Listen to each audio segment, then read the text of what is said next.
katatapos ko lang maghimay ng malunggay na aming pinutol ng aking asawa, ang role ko naman muna ngayon ay taga voice over at taga video ng aking asawa. Dito sa video ngang ito ay ipapakita ko po sa inyo kung paano ginagawa ng aking asawa ang paghihiwalay kapag doble ang nalagay sa paso ng aming hot pepper, green pepper or kaya bell pepper. Dito nga ay meron siyang dalawang paso na naglalaman ng dalawang sili na maanghang bawat paso. Kung mapapansin ninyo, meron pang bunga yung iba pero hindi na madami kasi nga taglamig na kaya naglalaglagan na ang mga dahon. Dito na nga magandang i-prune ang aming mga pepper. Kinuha nga namin yung mga sili na pwede pang gamitin. Huwag kayong mag-alala kasi hindi mamamatay ang ating sili. Pinawasan lang niya yung mga ugat, pinaghiwalay din yung pepper, tapos ibabalik niya ulit sa aming paso. Siyempre, dadagdagan niya yan ng lupa at ito ang kanyang hinahalo.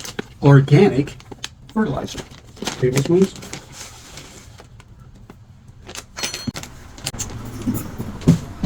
2 teaspoons of turmeric powder.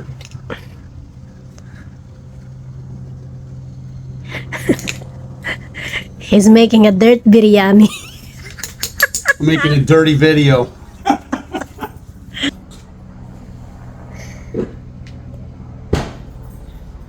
So, ayan na yung organic fertilizer na naglagay siya ng 2 tablespoon ng turmeric powder. Mahilig kasing magbasa-basa at manood ng mga video yung asawa ko, so yung mga natututunan niya doon, ina-apply niya sa aming mga pananim. And then 4 tablespoons of ground eggshells.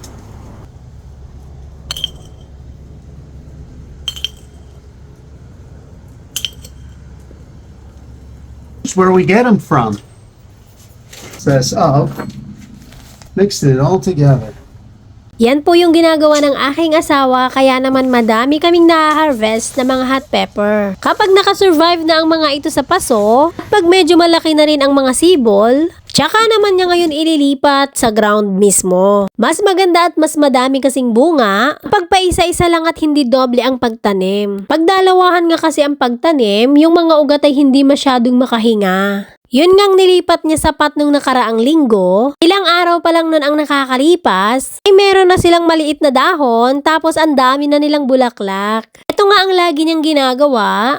At wala siyang reklamo sa paggawa nito. Ginagawa rin niya kasi ito sa aming mga tanim na kamatis. Kung may mga doble sa aming mga kamatis, pinaghihiwalay din niya katulad nito. Kaso nga lang, ang pagkakaiba, aming kamatis, bagong punla, bagong tanim. Pero ang siling maanghang at green pepper or kaya bell pepper ay hindi kami every year nagtatanim ng punla. Dahil nga, pinuprune na lang namin sila na ginagawa ang ganito para hindi kami every year nagagawa ng punla. Pagkatapos nga nito ay hindi pa rin dyan nagtatapos kasi kailangan pa din niyang diligan. Kinulang nga kami sa dirt kaya kailangan niyang pumunta sa Lowe's at bumili ng mga 2 bag siguro. Kinuha din niya kasi yung mismong nasa lupa na. Kaya nga nang sinabi ko dahil medyo palamig na, naglalaglagan na yung mga dahon at nag-stop na silang mamulaklak at mamunga.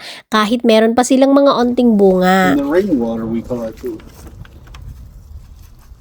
Oo, malamig dito pero hindi kagaya ng ibang lugar na nag-i-snow at namamatay yung kanilang mga pananim. Merong mga case na namamatay yung mga iba pero hindi lahat ng aming tanim ay namamatay. Yung mga pepper, kamatis ay namumunga pa rin yan, lalong-lalo na yung kamatis. Mga silingang ito ay namumunga at namumulaklak pa rin naman, kaso nga lang ay bilang na lang. Pagkatapos nga itong madiligan ng aking asawa, tsaka naman niya ito silang puputulan. Parang sa malunggay lang yan, pag pinutulan mo, uusbong ng bago. At kung makikita nyo nga, yung unang halera ng sili, yan yung pinutulan niya last week. At kanina nga ako lang tinignan ay meron na rin silang mga bulaklak at ang gaganda na rin ng mga bagong sibol nila. Katulad nga nito, pinuputulan lang din niya tapos itatanim niya ulit pagka sila'y nakasurvive na doon sa lupa kung saan niya sila hinukay. At syempre habang nagsusurvive ang mga sili dito, bubongkalin niya ngayon yung mga pinaghukayan niya ng sili doon sa lupa. Tsaka naman niya ngayon tatanggalin yung mga ugat na nagkalat sa mismong lupa, ugat din ng sili na nandoon nung mga nandun pa sila. Para maging fresh na fresh ulit ang lupa at wala na rin sagabal ng mga excess na ugat sa kanyang tataniman. Thank you for watching!